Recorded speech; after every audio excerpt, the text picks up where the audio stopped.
hacíamos era bajar la glicemia. Pero actualmente, doctores, el tratamiento está en base a algo que se llama disminuir el riesgo cardiovascular. ¿Por qué? ¿Cuál es el problema?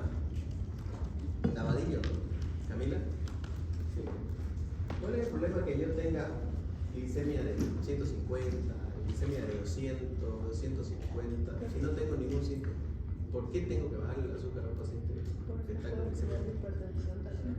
No es hipertensión, es diabético. O sea, o tiene glicemia alta. Si yo vivo con 200 de glicemia, ¿cuál es el problema? O sea, ahí no me pasa nada. ¿Ese paciente necesita tratamiento? Claro. Ya, pero ¿por qué? ¿Por qué le doy tratamientos? A ver, doctores, un ratito. ¿Por qué le doy tratamiento a un paciente diabético? Ya, si su glicemia está 180, 200, no tiene ningún síntoma, no le pasa nada al pobre hombre. ¿Para qué le vas a dar tableta? ¿Para qué va a gastar 11 bolivianos al día? ¿Cuál es la finalidad? Hagamos de cuenta que es tu papá.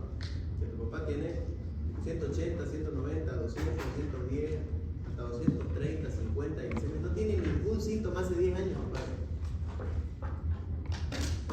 ¿Necesita tratamiento? No necesita. Si no tiene síntomas, no necesita. López, ¿cómo fue? López, no, hombre. Pero me voy a sacar una foto con vos llegando acá.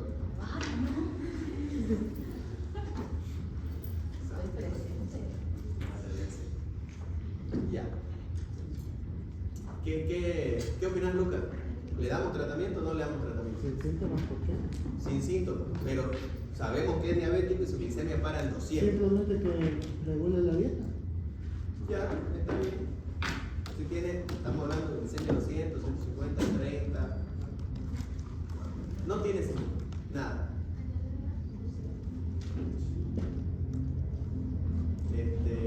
Aarón. Rosel. No sé, Rosel. ¿Ah? Rosel. Vamos. ¿Por qué le tengo que dar tratamiento o no le doy tratamiento? ¿Compartir lo mismo que él?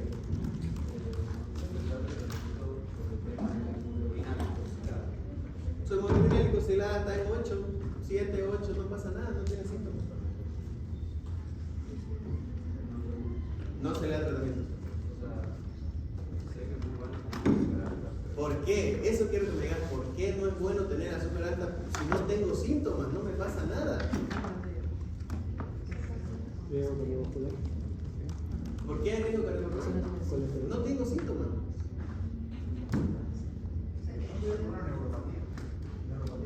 No hay neuropatía, no hay síntomas. Te estoy diciendo que no hay síntomas. No, pero la neuropatía no haría que el paciente no sienta el infarto miocardio. ¿La afectaría en eso? Es que ya tienes, ahí ya hay síntomas. No se infartó nunca, pero. ¿Pie diabético? Ya, pero esa es una complicación, pues. No, sí, es que. A ver, vamos a escuchar la respuesta un poquito. ¿Por qué?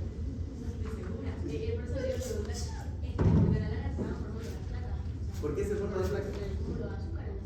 ¿Qué causa el acúmulo de azúcar en la sangre? Ya, entonces la hiperglicemia, doctores, la hiperglicemia, el problema de la hiperglicemia es que causa en principio lo que se llama vasculitis, ya, proceso inflamatorio del músculo, de la capa muscular, ya, ese es el problema de la glicemia, del azúcar. En principio causa algo que se llama vasculitis y a la larga causa algo que se llama esclerosis. Y la esclerosis no es nada más que la pérdida de funcionalidad contráctil y de contracción y relajación de la musculatura. Esta pérdida de la contracción y relajación es caracterizada por un engrosamiento de la placa del vaso sanguíneo asociado a disminución de flujo. ¿Ya? Y vamos a hablar un poquito así, vamos a ir saltándonos partes. Entonces, por eso lo que dice que en principio hay una neuropatía. ¿Ya? En principio, el paciente, si tiene una retinopatía, ¿ya? Quiere decir de que los vasos sanguíneos del globo ocular se inflaman. Al inflamarse hay disminución de la agudeza visual. ¿No ves? Y si esto progresa, si la hiperglicemia progresa, hay una esclerosis y causa morosis, ceguera. Lo mismo pasa con el pie diabético o la neuropatía periférica. En principio, ya, el proceso inflamatorio del vaso irrita el nervio, causando lo que llamamos neuropatía diabética, que es el picazón, ardor, quemazón, calambres, contracturas. ¿Por qué? Porque el nervio está irritado. ¿Por qué? Porque hubo una inflamación del vaso que produjo la irritación del nervio. Pero más allá, si yo persisto con la hiperglicemia, ese vaso que está inflamado se va a esclerosar, se va a volver duro y ahí perdemos la sensibilidad total. ¿Por qué? Porque hay una hipoxia del nervio. Al haber hipoxia del nervio perdemos la sensibilidad, causando lo que vos conocés como neuropatía periférica, que puede llegar a un pie diabético, y vamos a explicar por qué. En principio, doctores, por algo se llama patologías crónicas, igual que la hipertensión, ¿ya? El hecho de tener una glicemia alta, como le preguntaba Daradillo, una glicemia elevada, en principio no tiene síntomas. Hay dos presentaciones de la diabetes que ustedes las conocen, que son, es una aguda y la otra es crónica. La aguda, doctores, son básicas, las presentaciones son dos, agudas y crónicas. La aguda es la hipoglicemia,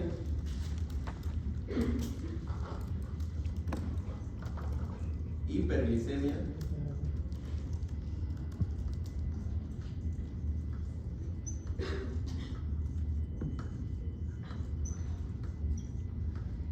el coma hiperosmolar no cetóxico y la cetoacidosis diabética. Estas son presentaciones agudas. Y las complicaciones crónicas son dos, micro y macro.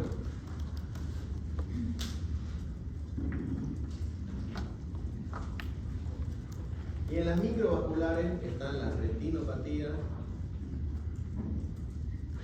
nefro, neuro, y aquí tenemos lo que dijo el doctor, que fue alteraciones cardíacas, ya que son las cardiopatías. Podemos llevar la neuropatía a través de los accidentes cerebrovasculares, pero son más de grandes vasos, y todas estas nos llevan al pie diabético. Ya, pero vamos a ir justificando cada una de esas. Entonces vemos de que el problema de la diabetes, doctores, se llama esclerosis. La esclerosis es la pérdida de la funcionalidad de relajación y contracción del vaso. Si perdemos la contractibilidad y la relajación del vaso, vamos a tener hipoxia. Mientras más hipoxia haya, ya, entonces más necrosis va a haber. Eso es lo que pasa con el pie diabético o cualquier parte del cuerpo. Esto es una enfermedad sistémica, es un proceso inflamatorio crónico, doctor. La diabetes es un proceso inflamatorio crónico. ¿Por qué? Porque al haber hiperglicemia causamos más hiperosmolaridad. Tu vaso sanguíneo está más hiperosmolar, tiene más solutos que líquidos. Entonces, si hay un proceso hiperosmolar, va a haber irritación del vaso sanguíneo. Y esta irritación, con el transcurso del tiempo, va a producir alguna patología, alguna sintomatología de acuerdo al órgano que está lesionando. No es específico de ningún órgano, entonces quiere decir que afecta prácticamente todo. Hay algunos que tienen más predilección, no todos los diabéticos hacen insuficiencia renal, como no todos los diabéticos hacen pie diabético o se infartan. Y lastimosamente algunos tienen todo, pero tienen pie diabético, insuficiencia renal, tienen ACV, se infartan. Es multisistémico. A partir de ahí, doctores, se vio algo que el problema no era bajar el azúcar, porque yo puedo tener azúcar baja. El problema es aprender a tratar el riesgo cardiovascular. Tenemos que aprender a proteger ese corazón, ese cerebro y esa microvasculatura. Y se inventaron ciertas cosas que son, la base de tratamiento ahora está en disminuir el riesgo cardiovascular. Y hay algunas cosas que ustedes conocen, pero no las conocen. ¿Han escuchado hablar de Ozempic? Ya, Ozempic. El nombre farmacológico de Ozempic es semaglutide. ¿Ya? ¿Pero qué es el semaglutide? ¿Perdón? Perfecto. Es un un agonista GLP-1. ¿Y qué significa eso? ¿Con qué se come eso? ¿De dónde viene el agonista GLP-1?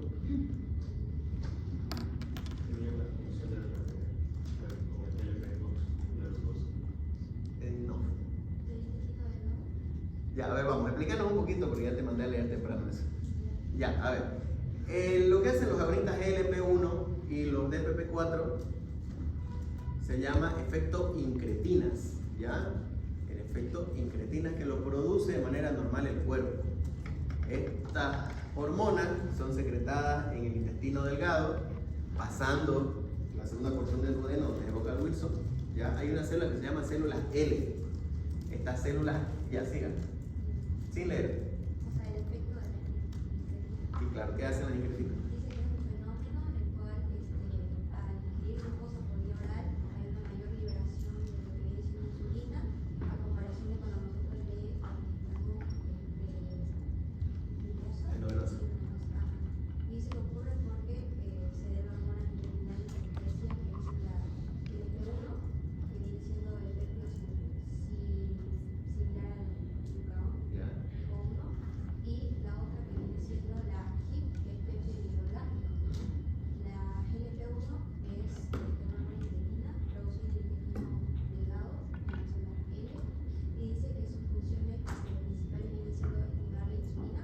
Aparte de eso, inhibir el glucagón, enriquecer el vaciamiento gástrico y suprimir la apetito. Y por eso los medicamentos que menciona, digamos, actúan en este nivel, porque aumentan, digamos, normalmente la acción de todo.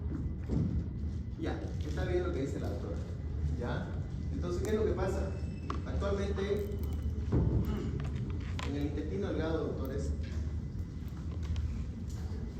Buenas tardes.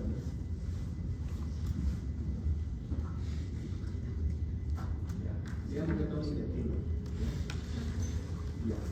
En el intestino delgado hay una célula que se llama células L. Estas células L liberan dos tipos de hormonas. GLP-1 y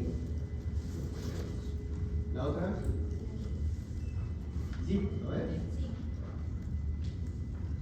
Péptido similar a la gastrina, pero lo que nos importa es el GLP-1. ¿Qué es lo que pasa? ¿Qué es lo que hace el GLP-1? El GLP-1 es producido por las células L del intestino delgado, tienen una vida media muy corta, de 1 a 3 minutos. ¿Por qué? Porque es degradada por una enzima que se llama DPP4. Esta DPP4 lo que hace es degrada el GLP-1 y evita su mecanismo de acción. Entonces, a partir de ahí se vieron dos tratamientos farmacológicos que son el agonista GLP-1,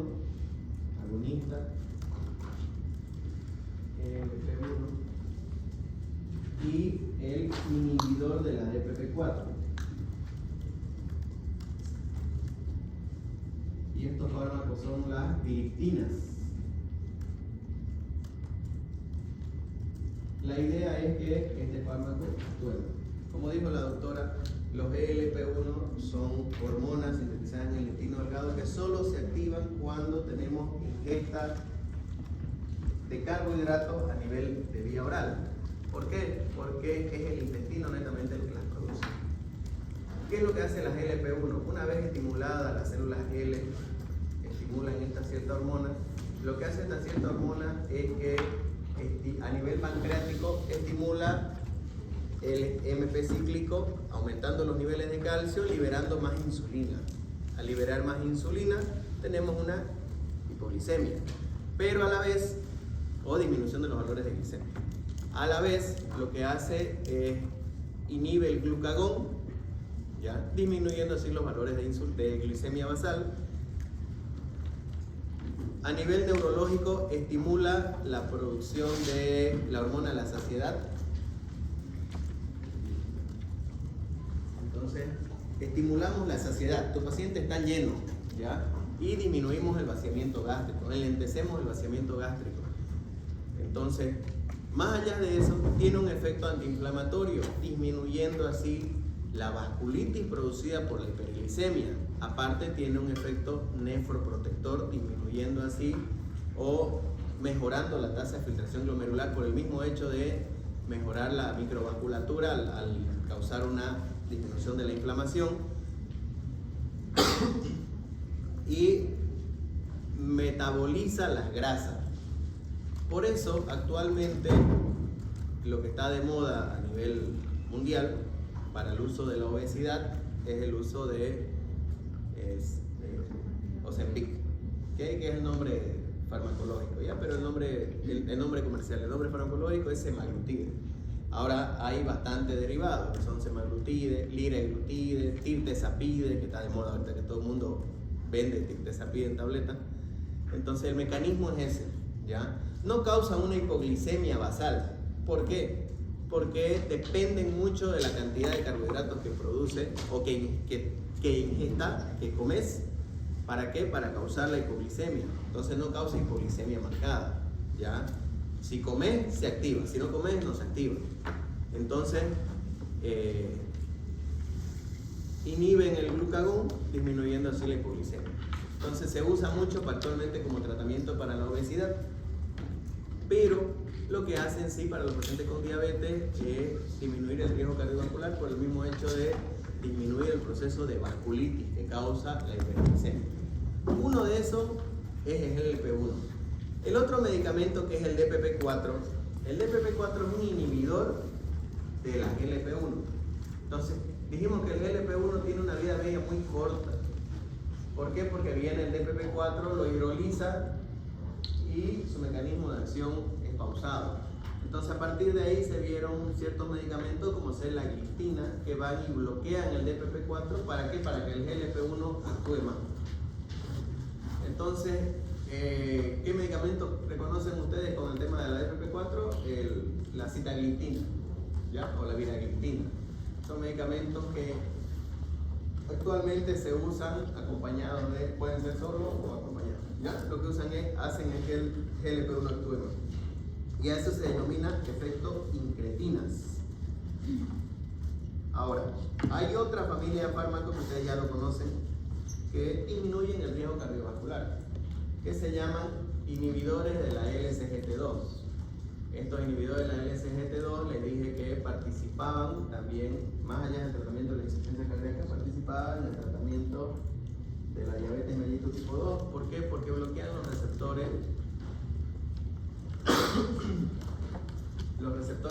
de glucosa a nivel del tubo contorneado proximal. Entonces, hay un cierto umbral renal, doctores, ¿ya? Que la glucosa puede filtrar cierta cantidad de glucosa. A partir de ahí, a partir de cierta cantidad, tenemos una glucosuria. ¿Cuánto es? 180 miligramos de cilitro. Quiere decir que a partir de 180 miligramos de cilitro, hasta 180 miligramos de cilitro de glicemia basal, nuestro riñón tolera para filtrar. A partir de ahí vas a causar una glucosuria. ¿Por qué? Porque tu riñón no va a tener la capacidad para filtrarlo. Entonces nosotros lo que hacemos es bloquear los receptores que reabsorben la glicemia a través de los inhibidores de la LSGT2, causando así una glucosuria marcada. Eliminamos más glucosa de lo normal.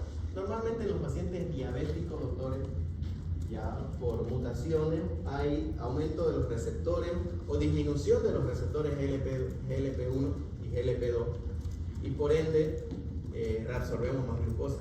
Entonces la idea es inhibir estos receptores para causar una glucosuria marcada. En el caso de la insuficiencia cardíaca, no se olviden que si va no solo el azúcar, también perdemos líquido, causando un aumento del ritmo diurético, disminuyendo la precarga. Y vimos el que se usaba en insuficiencia cardíaca con fracción de eyección reducida o levemente reducida, ¿ya?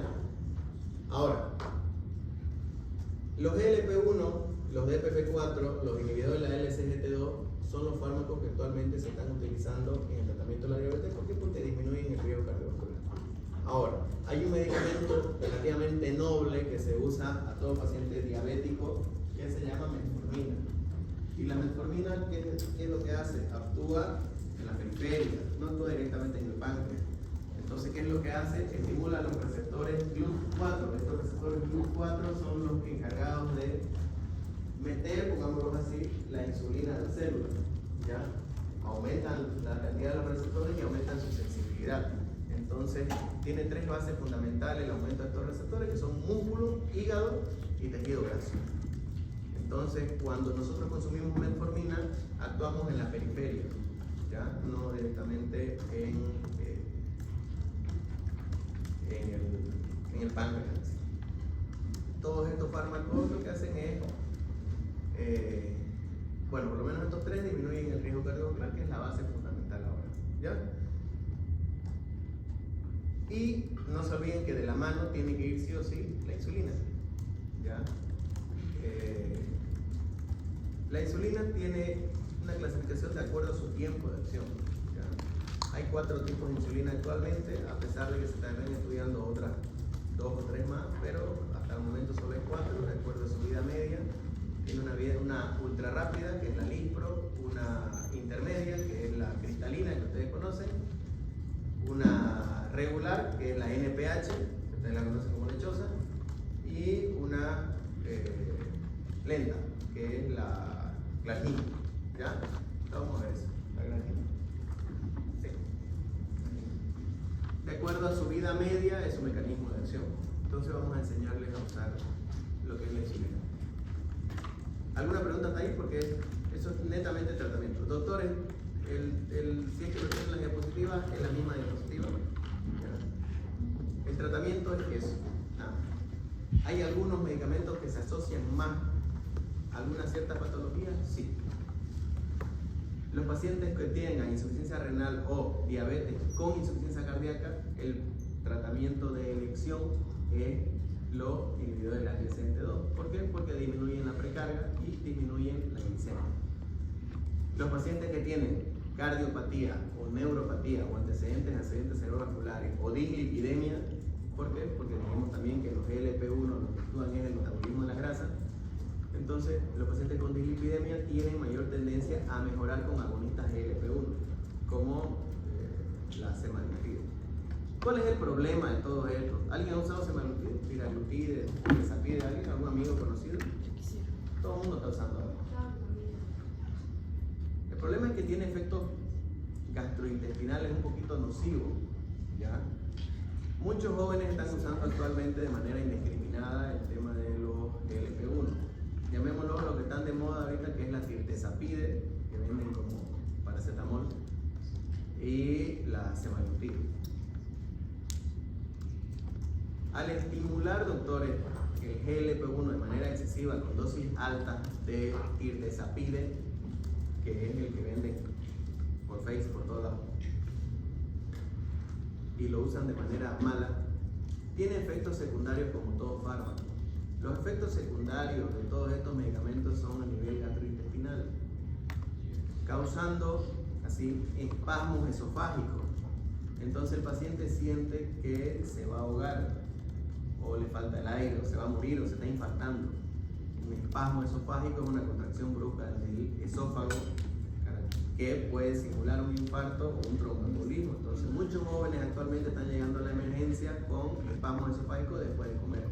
Como tienen enlentecimiento gástrico, todo lo que comen, la degradación de los alimentos producen gases, y esos gases tienen que salir en algún momento, y como está relentecido, esos gases se quedan asociados a un espasmo esofágico, aumentan la presión del esófago y sienten de que se están infartando o una disnea súbita.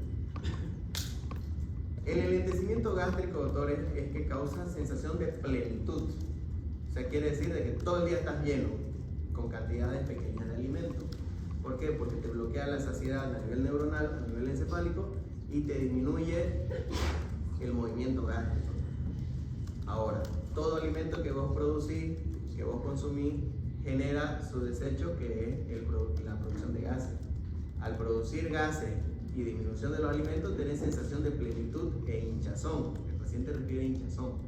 Aparte que produce constipación y cólico. ¿Ya? Esos son los efectos secundarios de los GLP-1. En manera extrema o excesiva, doctores, es para que lo conozcan, en manera excesiva produce pancreatitis. ¿Por qué? Porque está sobreestimulando el páncreas a la producción de insulina.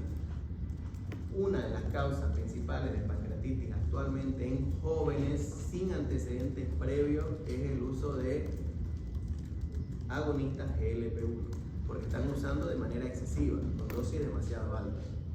¿Ya? Para que nos conozcan un poco. ¿Alguna pregunta hasta por acá? Rania. ¿Pregunta? Santana. ¿Ah? No te podría decir eso. El pelo no te podría decir. Yo tengo una pregunta. Si es un paciente, digamos, que de casualidad le diagnosticaron diabetes, no tiene ninguna otra enfermedad, ningún riesgo, ¿preferible es iniciar con metformina o una? Vamos a ver que lo ideal es iniciar con metformina. ¿Ya? Porque no tiene tantos efectos secundarios. Lo ideal es iniciar con metformina. ¿Ya? Y hay pacientes que solo por tener el riesgo, lo ideal es iniciar metformina. Hay pacientes jóvenes, obesos, que sin ser diagnosticado de diabetes se les tiene que iniciar metformina por riesgo. ¿Y en qué punto, doctor, consideramos el uso de semaglutida o tirzepatida? ¿Cómo en qué punto? O sea, ¿cuáles son los criterios que tiene que tener el paciente para considerar usar esa medida terapéutica? ¿A qué paciente le doy? Ajá, ¿cuáles son las indicaciones? A todo paciente que tenga riesgo, a todo paciente que tenga riesgo de desarrollar una enfermedad metabólica, a todo el que tenga un síndrome metabólico asociado a aumento del perímetro abdominal, resistencia a la insulina, antecedentes familiares, eso, ¿ya? Aquí hay unos cuantos que podemos iniciar, ¿ya? Pero ¿A mí? ¿Qué pasa? ¿Vos sos flaquita, Laura? ¿Estás loca? Divina,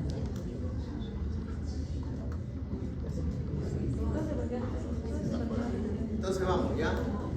La sociedad americana lo divide en 3 tipos, doctores, en 4 tipos.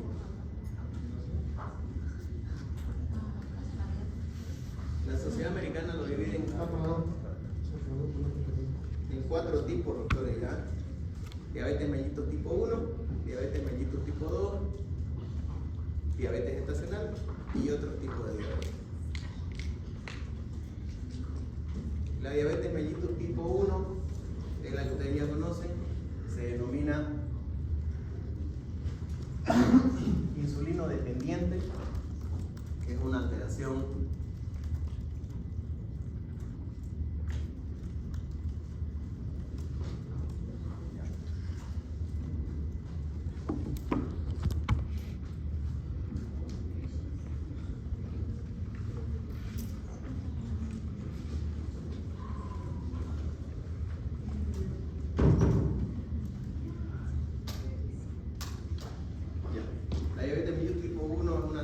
genética caracterizada por la presencia de otros anticuerpos que destruyen los islotes pancreáticos de forma paulatina, llegando hasta una disminución total de la producción de insulina. Normalmente esto se asocia a pacientes jóvenes, ya niños y jóvenes, que su presentación típica es una complicación aguda como es la cetoacidosis diabética. El paciente se entera que es diabético una vez hace cetoacidosis en muchos casos, ¿ya?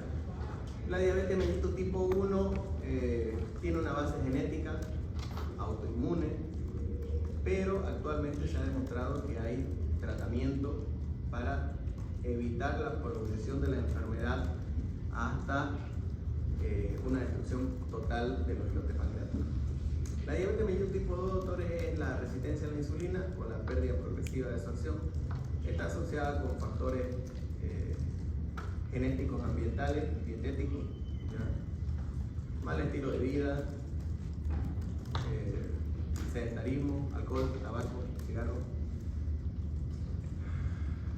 herencia. Otro tipo de diabetes, ¿en qué nos referimos a otro tipo de diabetes? Normalmente los pacientes que ya hayan tenido una lesión pancreática, los pacientes que han tenido pancreatitis, los pacientes que han tenido secuelas de una pancreatitis, una hepática, una paquectomía total, un CA de páncreas, fibrosis quística y el uso de corticoides, ¿ya? A pesar de que el corticoide sea una de las mejores cosas que hay en la vida, tiene sus pequeñas complicaciones.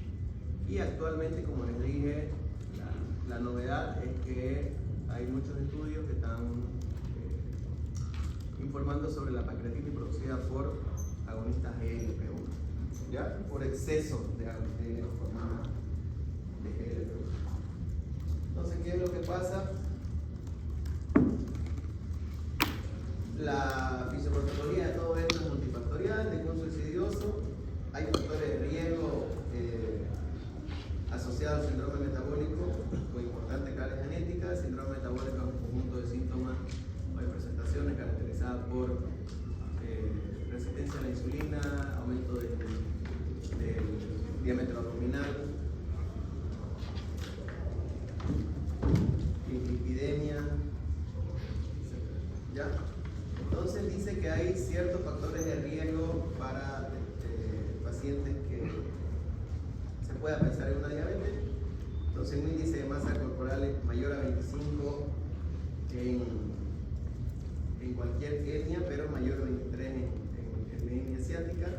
Etnias de riesgo, normalmente los sudamericanos y los de raza negra tenemos mayor riesgo de desarrollar diabetes, enfermedad de riesgo cardiovascular, hipertensión, sedentarismo, resistencia a la insulina y obesidad. Entonces, a todos estos pacientes se denomina factores de riesgo. Ahora, la Sociedad Americana lo divide en prediabetes y diabetes, ¿ya? Para diagnosticar prediabetes o diabetes tenemos que tener tres cosas básicas, que una se llama hemoglobina glicosilada. ¿Qué era la hemoglobina glicosilada, Lucas? Azúcar en sangre. Mateus, ¿qué era la hemoglobina glicosilada? Azúcar en sangre. Azúcar en sangre. Así bien. Analía.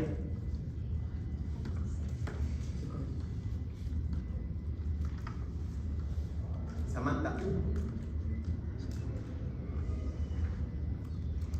Felicidades a Samantha, tiene 100, la mejor nota.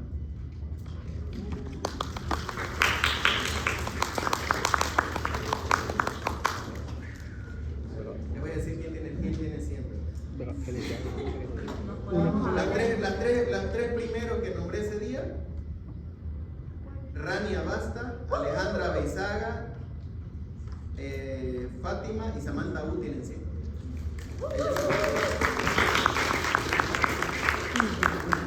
Vamos, Samantha, ¿qué es la hemoglobina glicosilada?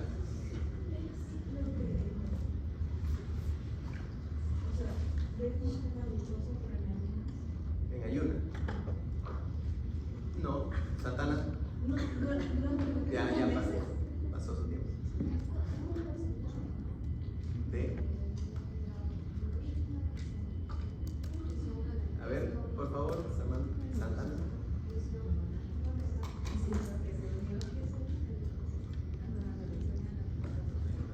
Yajaira. Para medir Eso la. no No, es un marcador de sangre que dice cuánta cosa. Es la hemoglobina Ya, pero unida al un azúcar. poquito más profundidad, a profundidad. Es la hemoglobina López. y la glucosa. ¿Ya? Que a la mañana que hacía para diagnosticar. ¿Por qué? Porque los eritrocitos vienen siendo bien. Si me explicas por qué, te entiendo. Porque los eritrocitos vienen siendo Ya vamos, ya que están levantando la mano. A ver, escúchenlo a su compañero.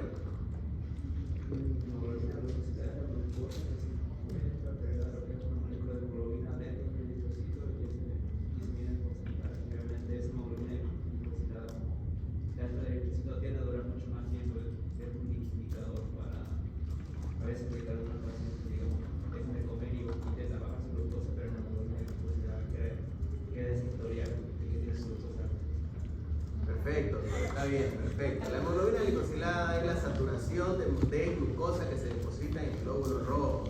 Y como el glóbulo rojo vive 120 días, mide la glicemia los últimos 3 meses. Lo que se refiere el doctor era de que muchos pacientes diabéticos se les dice que se va a hacer control de glicemia, obviamente glicemia en ayunas, ¿ya? No cenan, no desayunan, al otro día su glicemia está perfecta, ¿ya? Eso hace todo paciente diabético mañoso. Pero si vos le pedís una hemoglobina glicosilada, la hemoglobina glicosilada te mide la saturación de glucosa la saturación de glucosa depositada en el glóbulo rojo. Hay un pequeño problema con la hemoglobina glicosilada y se lo voy a explicar para que entremos en contexto. La hemoglobina glicosilada no es valorable en paciente anémico o en paciente con policitemia. ¿Qué significa policitemia? Que todo. Aumenta la cantidad de glóbulos rojos, ¿ya? Entonces, en paciente anémico o en paciente policitémico va a estar alterada por la misma cantidad de producción de glóbulos rojos que maneja, ¿ya? Entonces no es muy valorable, o el paciente hemoconcentrado. Por lo demás, en todos los demás pacientes sí. Entonces, ¿qué dice? Para diagnosticar hay una clasificación de diabetes y prediabetes. La prediabetes, dice que si vos tenés glicemia entre 100 a 125, ya sos, en ayunas, sos candidato a ser prediabético. Dice que si tenés una hemoglobina glicosilada entre 5.7 a 6.4, ya sos prediabético, y una curva de tolerancia a la glucosa entre 140 a 199, ya sos prediabético, ¿ya? La curva de tolerancia a la glucosa no es nada más que la administración de 75 gramos de glucosa al paciente. Entonces viene Rania, le tomamos la glicemia ahora y su glicemia está 110, 120, le damos 75 gramos de glucosa y a las 2 horas tiene que regularizar esa glicemia. Si su glicemia está entre 140 y 199, es prediabético. ¿Por qué? Porque quiere decir que su insulina no está trabajando, su páncreas no está trabajando de manera adecuada y disminución de la producción de insulina y por ende ya tiene riesgo de desarrollar diabetes.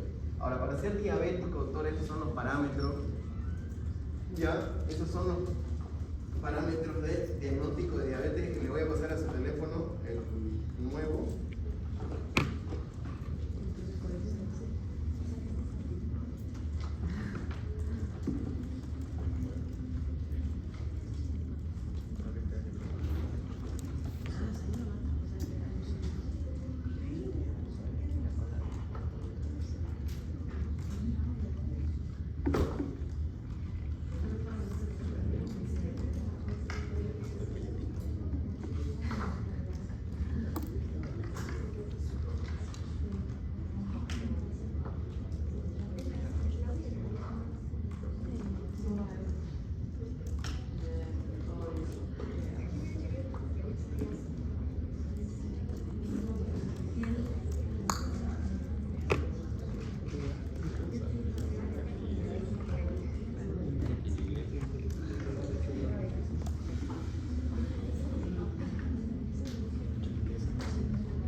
Estoy pasando, doctores, los criterios diagnósticos 2026.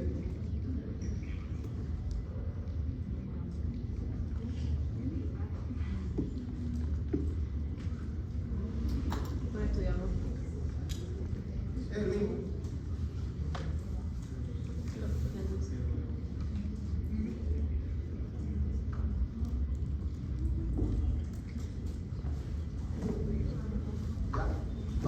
Entonces los criterios diagnósticos son absolutamente los mismos.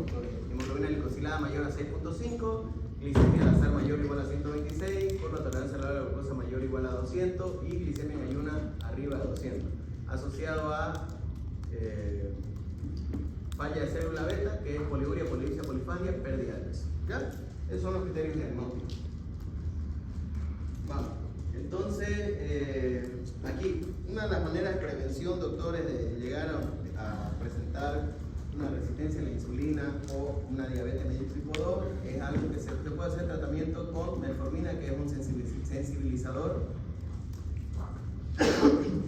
periférico, aumentando los niveles de GLUT4, disminuyendo así la hiperglicemia. A todo paciente entre 25 a 59 años con un índice de masa corporal arriba de de 35 miligramos por metro cuadrado o glicemia arriba de 110 o hemoglobina glicosilada arriba de 6.2, se tiene que iniciar metformina de forma profiláctica para disminuir el riesgo de resistencia a la insulina. ¿Ya? Entonces, obviamente tiene que venir acompañado de cambios de estilo de vida, disminuir el 10% del peso corporal, asociado a mejor dieta, ejercicio, para disminuir el riesgo de desarrollar diabetes. Entonces, para establecer metas tengo que monitorizar la glicemia. No sé si han visto el control glicémico de algunos pacientes que tienen un cachecito. ¿Ya? Eso, nada más. Eso es lo único que dice, monitorizar la glicemia. Ahora, el plan, doctores, el plan de tu tratamiento, independientemente de cuál sea diabetes tipo 1 o tipo 2, el plan es llegar a esos niveles. Una hemoglobina glicosilada menor a 7, independientemente, o sea, metformina, o sea, semaglutide, o sea, las gliptinas, o sea, insulina. El plan de tu tratamiento para todo paciente es disminuir la glicemia, la hemoglobina glicosilada a menor a 7, una glicemia postprandial entre 80 y 130 y una glicemia al azar menor a 180. ¿Ya? Entonces, vamos, ¿ya? El tratamiento es eso, doctores, nada más. El tratamiento es eso. El tratamiento está en base a disminuir el riesgo cardiovascular, nada más. Ahora, mucho depende lo que les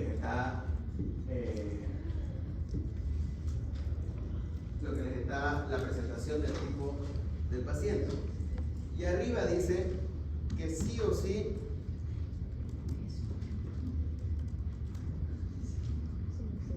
¿5 minutos? No podemos ver así.